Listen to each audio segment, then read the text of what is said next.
Olá, seja bem-vindo, bem-vinda a essa videoaula de Eletrônica Aplicada 1.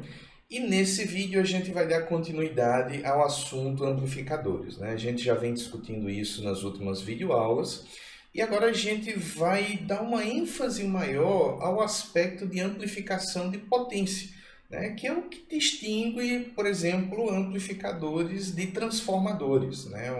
Transformadores eu posso até fazer com que a tensão aumente, né, de uma malha para outra do circuito, mas isso necessariamente vai significar uma redução da corrente para que a potência se mantenha a mesma, né, nas duas malhas, considerando aí uma eficiência de 100%.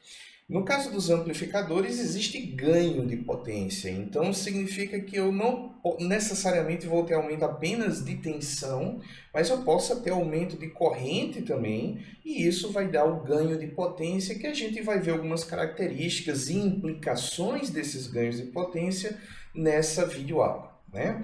Como a gente viu até aqui, a gente nesse primeiro momento está lidando com transistores que possuem a potência máxima aí de algo em torno de meio watt.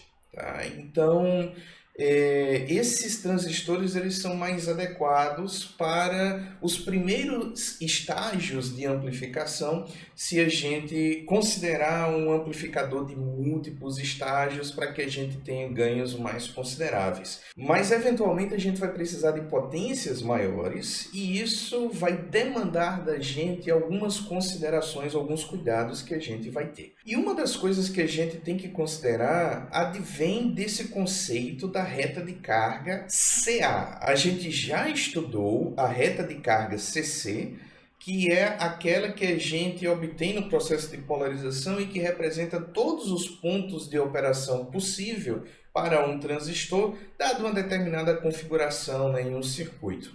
A gente vai ter uma reta muito similar que se aplica à componente CA do nosso circuito.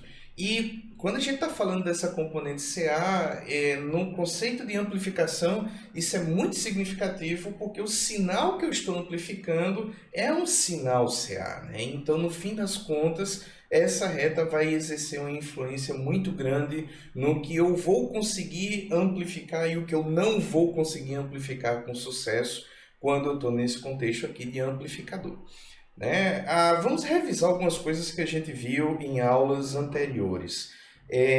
Eu tenho o meu circuito equivalente CC, então a gente determinou tensão na base, tensão no emissor, corrente no emissor, tensão no coletor e tensão entre os terminais coletor e emissor. Quando eu passar a considerar a reta de carga CA, eu vou ter que levar em consideração que a tensão CA na entrada vai alterar os valores de tensões e correntes instantâneas, pelo menos desses elementos aqui. A tensão da base vai mudar, porque agora eu vou ter a sobreposição da minha tensão, né, do sinal CC com a tensão do sinal CA. Isso a gente viu algumas videoaulas atrás, a questão do teorema da sobreposição. Isso vai acontecer na base, vai acontecer no coletor, vai acontecer na corrente da base, na corrente no coletor e na corrente do emissor. Só não vai alterar a tensão no emissor, porque no caso do meu circuito equivalente CA, a gente utilizou um capacitor de desvio, gerando um terra para CA, e nesse caso a tensão CA no emissor vai ser zero. Então essa continua sendo zero, né, independente do sinal que eu colocar na entrada do meu amplificador. Então a reta de carga CA ela vai ser ainda um gráfico, né, de tensão entre o coletor e o emissor pela corrente no coletor. E aí, o que a gente vai precisar levar em consideração, por exemplo, para determinar a tensão CA no coletor e a corrente no coletor, é a resistência que o sinal CA percebe no coletor, e isso a gente já viu em videoaulas passadas, que o sinal CA ele vai enxergar tanto esse resistor utilizado na polarização, como ele vai enxergar esse resistor da carga, e aí eu tenho que calcular a resistência equivalente desses dois resistores em paralelo, e quando eu faço esse cálculo, eu descubro que a resistência CA no coletor é de 2,04 kΩ. Tá? Então percebam que essas resistências são diferentes, Porque no caso da resistência CC, esse capacitor de acoplamento vai bloquear o sinal CC, que não vai enxergar esse resistor aqui. Logo, a resistência, né, CC vai ser determinada apenas por esse resistor, enquanto que no CA os dois resistores vão estar visíveis, né?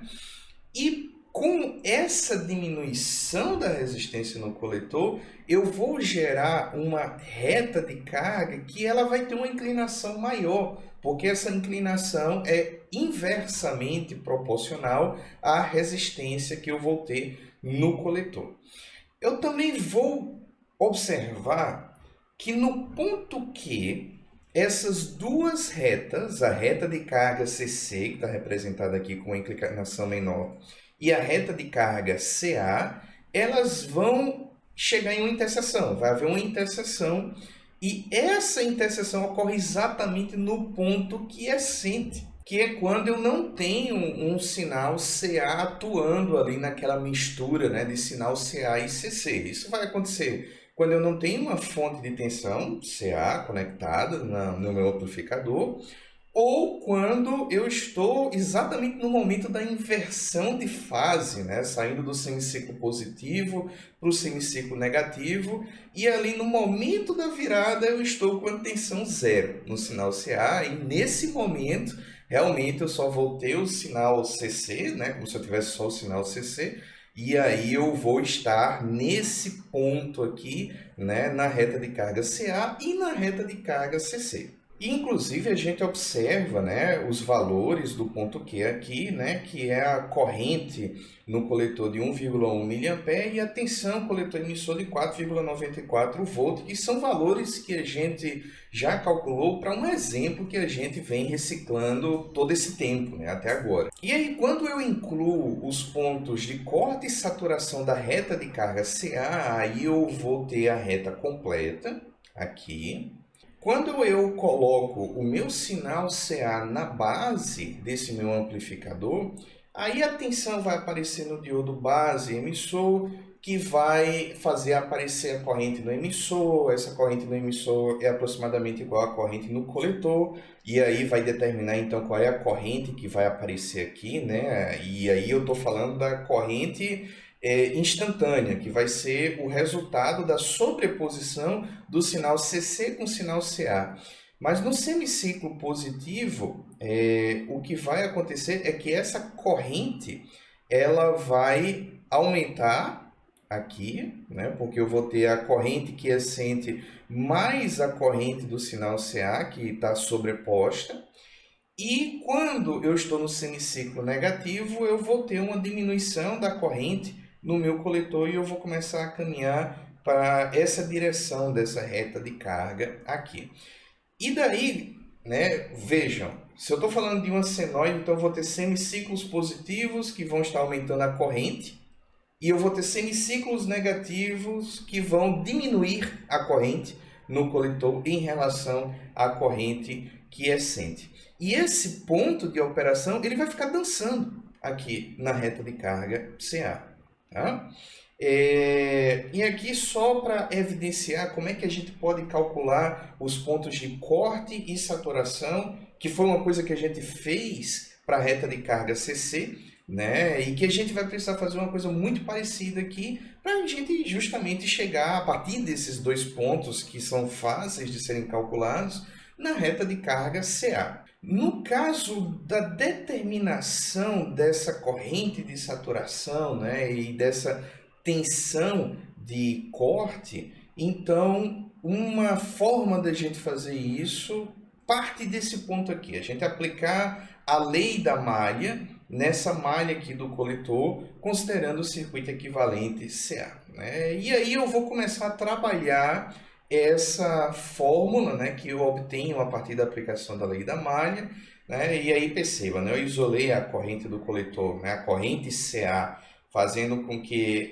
VCE, né, a tensão CA entre o coletor e o emissor, passe para o outro lado, né, dessa igualdade como um valor negativo, depois dividir pelo valor de RC, que está aqui.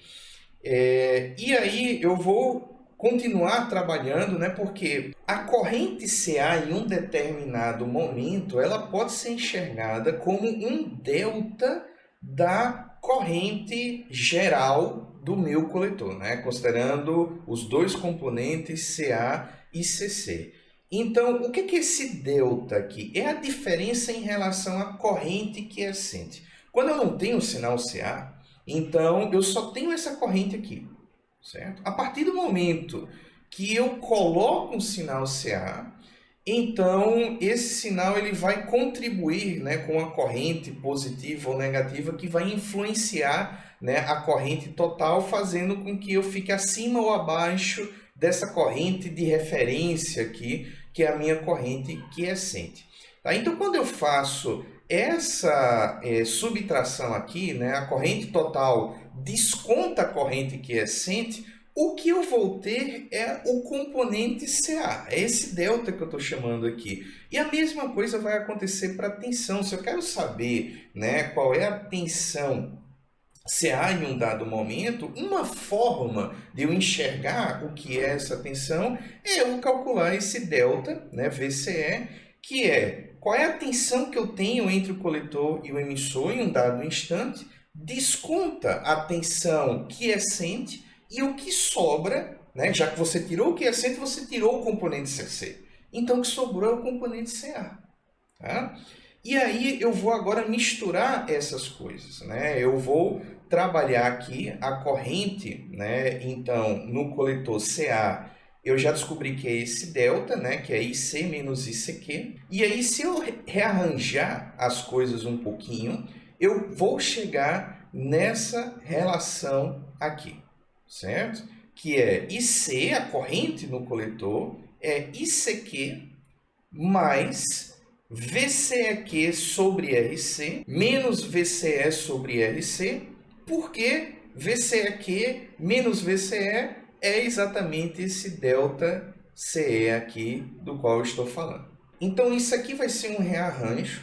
Agora vai ser um rearranjo muito importante para eu responder aquelas perguntas que eu deixei lá atrás, né? Que é como é que eu encontro a corrente de saturação ou a tensão entre coletor e emissor no meu ponto de corte, né?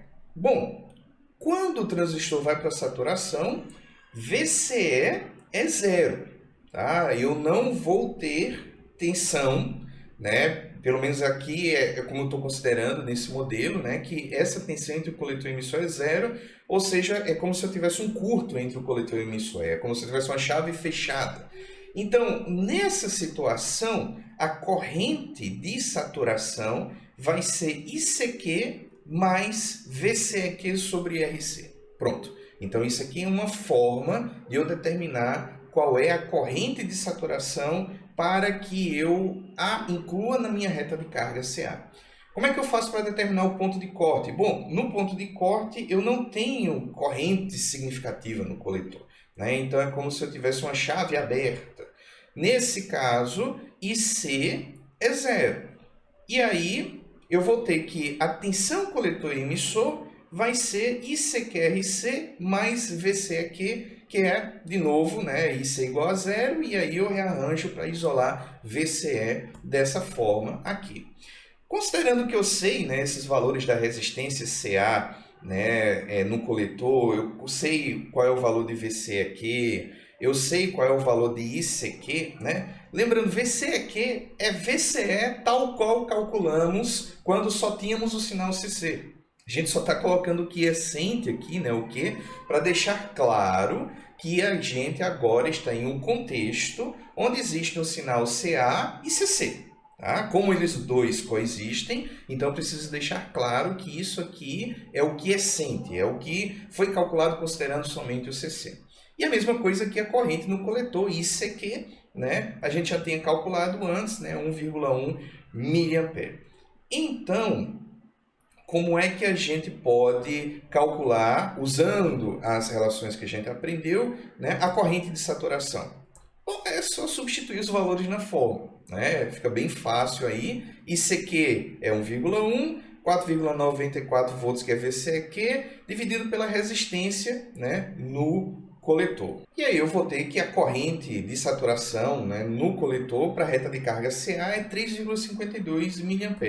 Para calcular o ponto de corte, eu vou usar a relação que a gente descobriu agora há pouco, né? E só substituindo os valores aqui na fórmula, eu vou descobrir que VCE no ponto de corte é 7,18 volt. Então, coloco esses valores, né, de corrente e de tensão aqui na minha reta de carga CA e eu vou descobrir exatamente, então, qual é essa reta, né? E esse ponto de interseção, como a gente já discutiu, é o ponto que assente a ICQ e VCE Q. Legal.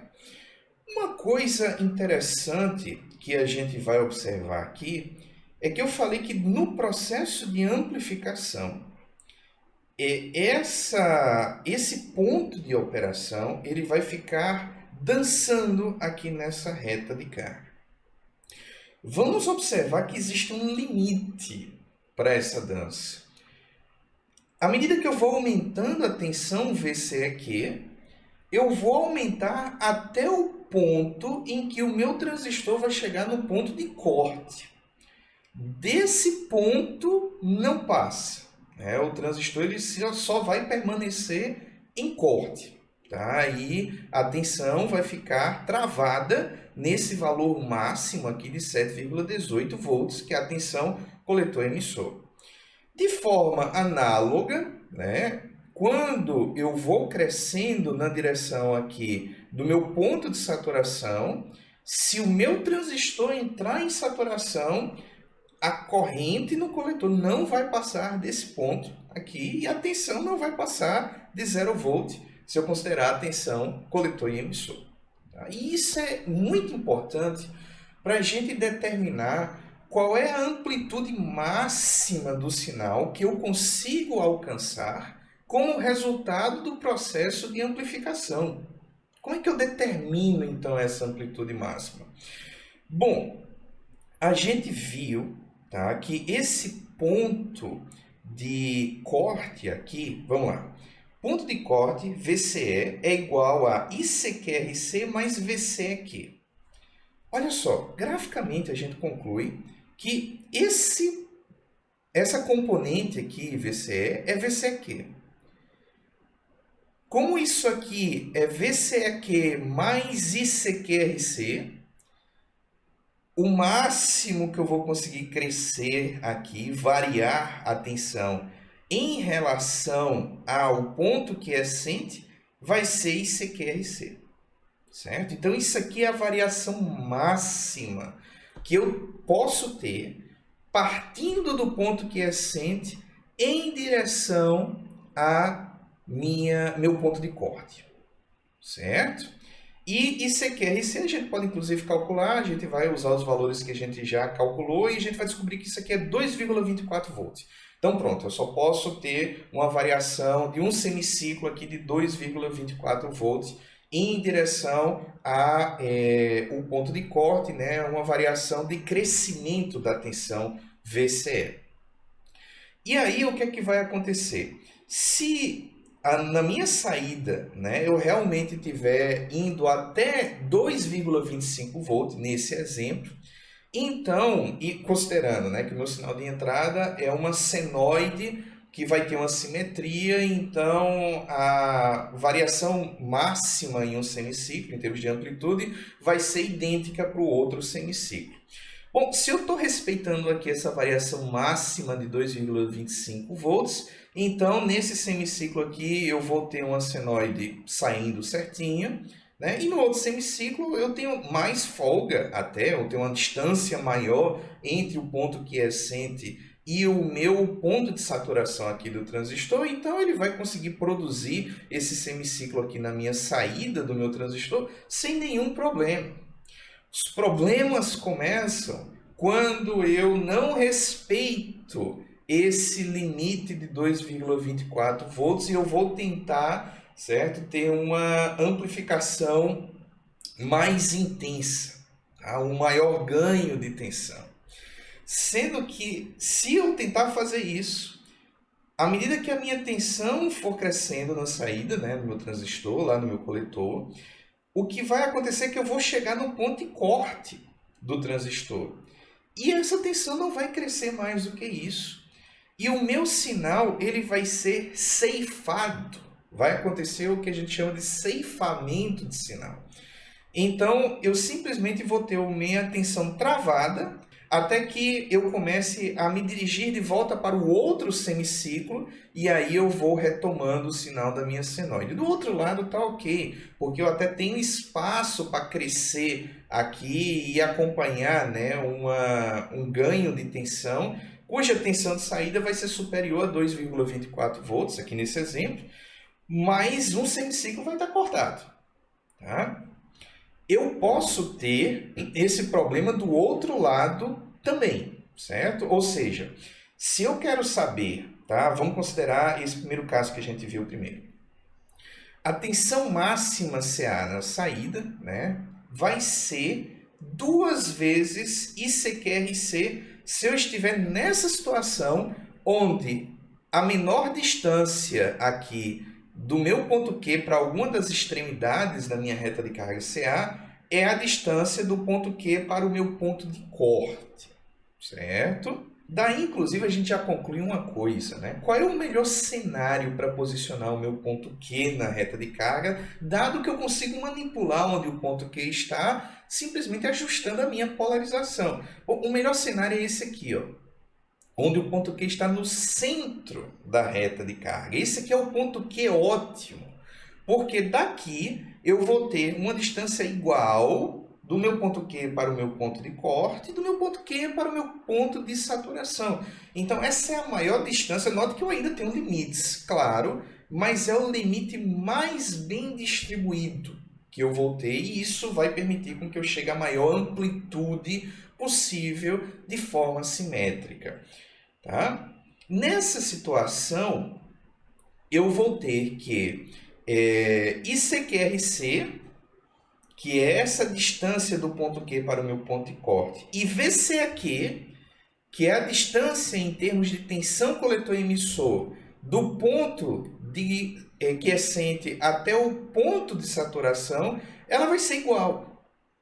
Então, eu vou ter essa distância igual a essa. E aí, como elas são iguais, nesse cenário aqui em que o ponto Q está bem no meio da reta de carga CA, então eu posso determinar essa tensão máxima CA como sendo 2 vezes ICQRC, que é essa distância aqui, ou 2 vezes VCAQ, que é essa distância aqui. Agora, quando eu não estou no ponto ótimo, então essa excursão máxima, que é o termo que eu dou para essa máxima tensão CA na saída do meu amplificador, ela vai considerar a menor distância que eu vou ter aqui. Tá? Se entre ICQRC e VCAQ o menor for ICQRC, então é essa fórmula aqui que eu vou usar para determinar a excursão máxima. Tá? Porque se eu violar isso aqui, então eu vou ceifar o meu sinal. Certo? Então não adianta o outro lado ser uma tensão bem maior, não interessa se essa tensão bem maior vai violar o lado mais fraco que eu tenho aqui. Por outro lado, se o menor for VCAQ, na comparação VCAQ versus ICQRC, então a excursão máxima vai ser dada por essa fórmula aqui, certo? Como é que eu posso posicionar o ponto Q, né, para eu, pelo menos, me aproximar desse ponto ótimo? Bom, uma primeira forma, né, bem simples, é eu encontrar valores aleatórios, né, para as resistências CC do emissor. Vou, então, brincar do lado do emissor, né, na minha polarização do emissor, até que eu obtenha valores iguais para VCAQ e ICQRC. Tá? Eu posso, por exemplo, usar essa abordagem quando eu estou trabalhando com um simulador, né? E aí eu posso ficar testando valores ali muito facilmente e vendo aí quando eu vou chegar em uma situação, né, em que esses dois valores vão ficar tão iguais quanto possível. Né? Então, vamos lá. Vamos supor que eu estou nessa situação aqui, né, onde VCQ é 4,94 volts e ICQRC é 2,24 volts. Isso aqui não está bom. Tá? O que é que vai determinar a excursão máxima entre esses dois valores? É o menor deles. Esse é o que eu tenho que respeitar. Do contrário, eu vou ter ceifamento de sinal porque o meu transistor ele vai entrar no ponto de corte, certo? Eu não quero que isso aconteça, eu quero que ele permaneça o tempo todo na região ativa. Então, o que é que eu vou fazer aqui para melhorar esses valores? Bom, para que as tensões sejam o mais próximas possível, eu vou aumentar a corrente no coletor, a corrente CC no coletor. Uma primeira tentativa, vamos fazer o seguinte, para aumentar a corrente no coletor, vamos diminuir a resistência no emissor, né? E aí eu vou diminuir a resistência quase pela metade, ou seja, eu vou fazer com que o meu emissor seja um resistor de 510 ohms. Legal. Quando eu for fazer os cálculos, né, eu vou descobrir que a corrente no coletor quiescente vai ser agora 1,1 volt dividido por 510 ohms, que é 2,16 mA. Ah, eu não sei por que 1,1 volt aqui. Isso aqui é a tensão no emissor. Volta algumas aulas, que é o mesmo circuito exemplo que a gente está usando, só para a gente não ter que ficar recalculando isso toda vez, vai ficar muito cansativo, tá? Beleza, então com isso a minha corrente quiescente passa para 2,16 mA. VCEQ passa, né, a ser 1,12 volts. E aí eu vou ter 1,12 volt de um lado e 4,41 volt, né, de ICQRC. Então, na verdade, eu piorei a minha excursão máxima aqui, né, ao fazer isso. Não resolve. Eu levei o problema para o oposto, né? Agora, o caminho para o ponto de saturação ficou muito pequeno. Então, beleza, mas pelo menos eu descobri que a solução ótima está entre esses dois valores, né? 510 ohm e 1 kΩ, que são os valores que eu usei nesses extremos que eu cheguei. Legal, vamos chutar outro. 680 ohm, então, seria um valor intermediário. Então, quando eu uso essa resistência no emissor, eu recalculo aqui, né, a minha corrente quiescente no coletor, né, e a tensão quiescente no emissor, certo? Aqui é ICQ, tá certo? Não é ICA, não, é ICQ. Então, o que vai acontecer é que eu vou ter 3,1 volts de para uma excursão e 3,28 volts para outra excursão. Agora eu estou numa situação bem melhor. Não é exatamente o centro da reta de carga aqui, mas é um resultado bem razoável, tá certo? E daí eu vou descobrir então que para calcular a excursão máxima eu vou usar esse menor valor. Eu vou multiplicar por 2, porque são dois semiciclos que eu tenho, né? Um positivo e um negativo. Isso aqui está restringindo só um semiciclo. Então, para considerar os dois, considerando a simetria, eu vou ter duas vezes isso aqui, né? Então, a excursão máxima, nesse caso aqui, é 6,2 volts, pico a pico, na saída do meu amplificador. Outra forma que eu poderia fazer é simplesmente aplicar essa fórmula, que eu consigo derivar essa fórmula de forma relativamente fácil, né? Considerando que o meu objetivo é igualar VCQ a ICQRC, tá? E aí eu vou ter que, bom, o valor ótimo que essa fórmula vai me dar vai ser 697 ohm, é outra forma de eu calcular esse ponto ótimo, tá? Um exercíciozinho para ver se a gente está entendendo. Vamos definir o valor máximo para a tensão CA de entrada nesse circuito aqui, certo? Então, o que a gente precisa fazer para determinar isso? Bom, os três valores importantes são a corrente quiescente no coletor, tensão entre coletor e emissor quiescente e a resistência CA no coletor, tá? E esses são valores que a gente já calculou previamente, tá? De novo, esse é o mesmo circuito exemplo que a gente vem utilizando até então. Então, se você quiser saber como a gente calculou esses valores, retorna algumas videoaulas que a gente calcula isso aqui de forma bem detalhada, tá? Quando a gente está analisando a componente CC, quando a gente está analisando a polarização do transistor. E daí eu vou descobrir que VCEQ nesse cenário é 4,94 volts, ICQRC é 2,92 volts, usando aquelas fórmulas que a gente já apresentou aqui. Eu vou escolher o menor desses dois valores para multiplicar por 2 e descobrir que a excursão máxima aqui é 5,84 volts, pico a pico. Aqui eu faço até uma observação, né? Nota a importância da polarização. Tá? Quando eu estou polarizando um transistor, na verdade eu estou posicionando o ponto Q. Agora eu estou vendo que esse ponto Q tem uma relevância muito grande quando eu quero determinar qual é a maior tensão CA que eu posso ter na minha saída sem que eu tenha ceifamento. Se eu não tenho cuidado com isso, então eu vou começar a ver lá no meu osciloscópio, na saída do meu amplificador, quando eu coloco uma senoide toda perfeitinha, toda simétrica na entrada, que um lado vai estar ceifado, ou os dois lados vão estar ceifados, que é a situação mais trágica possível. E aqui é uma boa oportunidade para a gente apresentar, né, o conceito de operação em classe A, porque amplificadores eles podem ser classificados por classes, e aí a gente tem classe A, classe B, classe C, classe D. A gente vai falar de outras classes no momento mais oportuno, não nessa videoaula. Mas o classe A gente já pode definir ele, tá? É aquele em que o transistor opera todo o tempo na região ativa. Tá? Então, a ideia é que ele nunca entre no ponto de corte ou no ponto de saturação, porque a gente sabe que a partir daí a gente vai ter um ceifamento do sinal na saída.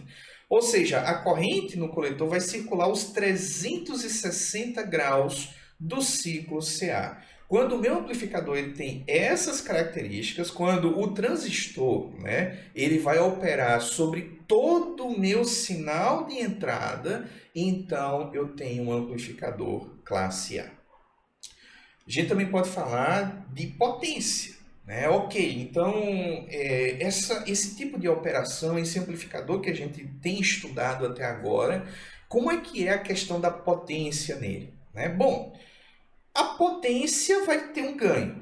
Esse ganho, assim como aconteceu com tensão, né, e com corrente, ele vai ser a relação da potência de saída pela potência de entrada. Tá? Isso é o que eu estou chamando de ganho de potência.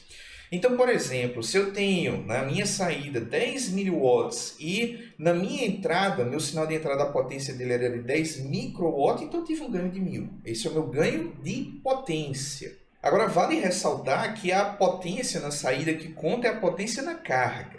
Tá? Então, aqui, por exemplo, nesse amplificador, esse resistor aqui que eu conectei na saída, né, no coletor dele, né, no coletor e emissor. E aí, essa carga, ela pode ser, não sei, uma tela, um alto-falante estéreo para poder reproduzir um áudio. Né? O importante é que isso aqui vai ser enxergado como uma resistência e eu tenho que saber então como é que vai ser a potência do sinal percebida por essa carga aqui. Tá? Para calcular essa potência na carga, bom, de novo, né, retomando aqui alguns valores que a gente já sabe, né, VB, VE, ICQ, VC, VCEQ, eu estou reciclando o mesmo circuito, relembrando isso. Eu sei qual é a máxima excursão, né, a partir do momento, isso aqui já é considerando, né, quando eu conseguir posicionar o ponto Q de uma forma em que eu consiga ter 6,2 volt pico a pico na minha saída, certo? Então, se eu conectar um alto-falante aqui na minha carga, então eu vou ter 6,2 volt pico a pico, tá certo? E eu vou então calcular a potência considerando essa tensão. Né? A carga, ela, como a gente falou, né, pode ser representada por um alto-falante, um motor. A resistência CC no coletor faz parte da polarização, a gente vai ter que levar isso em consideração. Certo? Logo, toda a potência dissipada pela resistência no coletor é perdida, dissipada em forma de calor. O que é que eu estou querendo dizer aqui? Bom, parte, né, da minha potência vem para cá, mas parte da minha potência vem para cá também na saída. Certo? E para esse resistor aqui, que vai transformar essa potência em calor, vai dissipar ela em forma de calor, isso não vai ser nem um pouco útil para esse alto-falante que está querendo reproduzir o meu áudio amplificado aqui. Então, eu vou ter uma perda nesse resistor aqui, considerando esse lado do coletor, certo?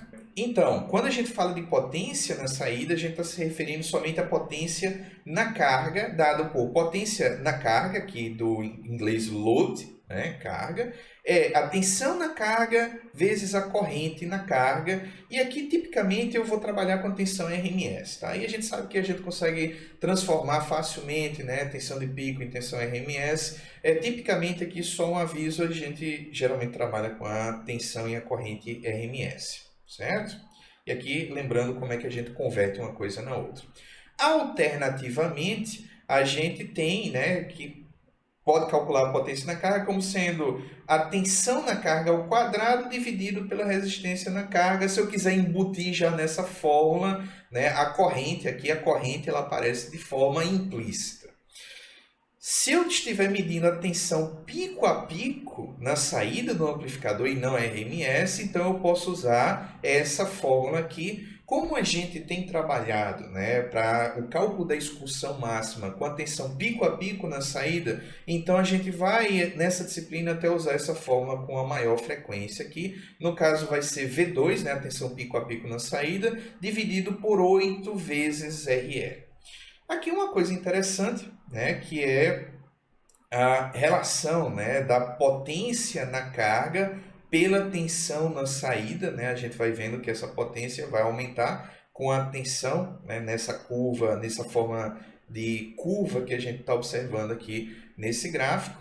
E para o exemplo original que a gente tem utilizado até agora, a potência na carga, então eu posso calcular, considerando essa tensão CA máxima, né, que a gente calculou lá, dividido por 8 vezes a resistência da carga. Agora eu não estou usando a resistência equivalente CA, porque aquele resistor que eu usei para polarizar o meu coletor não interessa para o cálculo, né, da potência associada à carga. Eu só vou usar o valor da resistência da própria carga e eu vou descobrir então que a potência na carga é de 1,02 mW.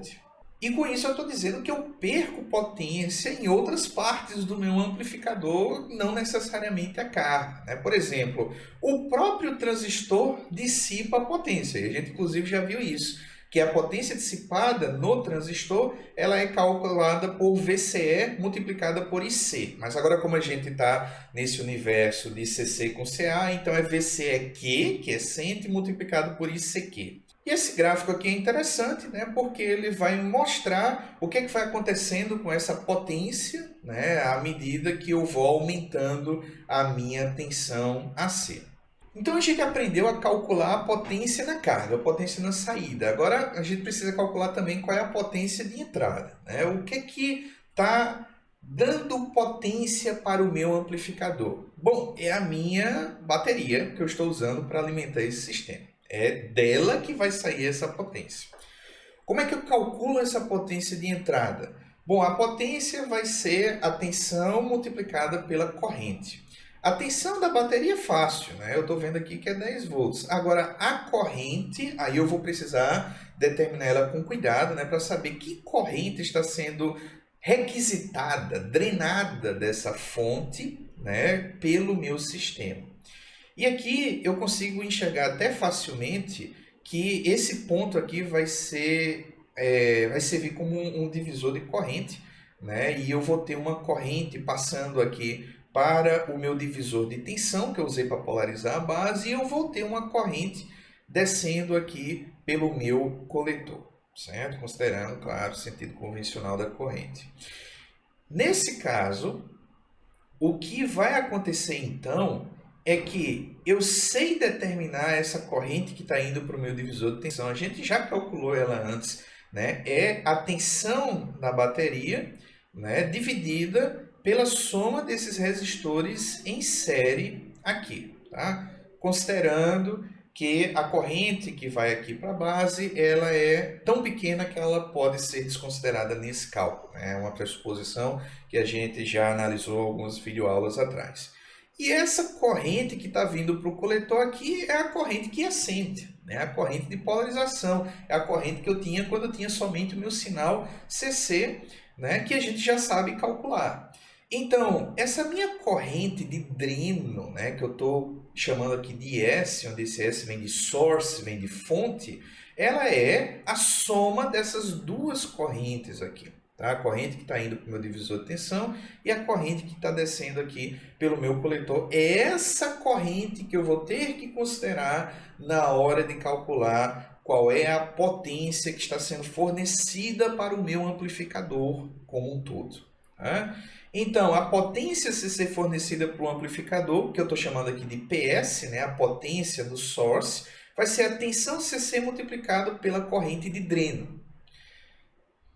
E quando eu tenho agora, né, a potência de entrada e a potência de saída, eu posso calcular a eficiência, né, que é a potência CA na carga, dividida pela potência CC, multiplicada por 100, e aí eu vou ter uma eficiência em termos de porcentagem. Tá? E aí eu vou conseguir dizer que amplificador tal é mais eficiente no uso da energia, no caso a energia drenada da minha bateria, da minha fonte, né, do que amplificador B lá, certo? Exemplo, qual a corrente de dreno para o amplificador abaixo, né, aqui que está sendo ilustrado? A potência CC fornecida pela fonte, qual é a eficiência máxima que eu vou ter aqui? Bom, para eu calcular a corrente de dreno, né, eu vou calcular a corrente que está indo para o meu divisor de tensão. Aqui eu estou só substituindo os valores nas fórmulas para ser objetivo. Eu vou descobrir que é 0,82 mA, esse é o valor que a gente já tinha calculado antes. A corrente CQ a gente já calculou antes, é 1,61 mA. Então agora a novidade aqui é a corrente de dreno, que é somente a soma desses dois valores. Eu vou ver que está sendo drenada da minha bateria 2,43 mA, certo? Logo, a potência que essa bateria, eu estou falando de bateria, mas não necessariamente uma bateria, tá certo? Pode ser uma fonte de alimentação CC também, claro, né? Mas essa potência da fonte aqui é VCC multiplicado por IS, né? Que é a corrente de dreno, ou seja, 10 volts da minha fonte multiplicado por 2,43 mA, que é a corrente de dreno, que me dá uma potência sendo fornecida para o meu amplificador a partir da minha fonte CC de 24,3 mW. E daqui a gente vai chegar em uma constatação até triste, né? A minha carga, ela está recebendo 1,02 mW de 24,3 mW que a minha bateria está entregando, o que me dá uma eficiência de 4,2%. Então, uma conclusão dessa videoaula: a operação em classe A, ela é muito boa para preservar as características do sinal, né? Não ter distorções, ter um sinal na saída extremamente fiel ao sinal de entrada, mas o custo dessa operação é uma eficiência bem baixa, certo? E aí eu posso calcular qual é a potência que eu estou perdendo, né? Eu vou descontar da minha potência entregue pela fonte a potência que realmente está sendo aproveitada na carga, e eu vou ter que 23,3 mW aqui está sendo perdido. Está sendo perdido onde?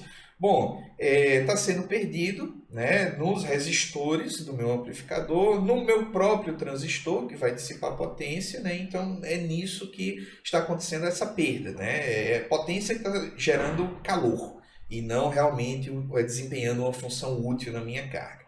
A base para obter então amplificadores mais eficientes é reduzir essas potências perdidas que vai ocorrer nesses resistores de polarização e no transistor. Tá? Então, amplificadores mais eficientes vão ter que ter isso em mente, certo?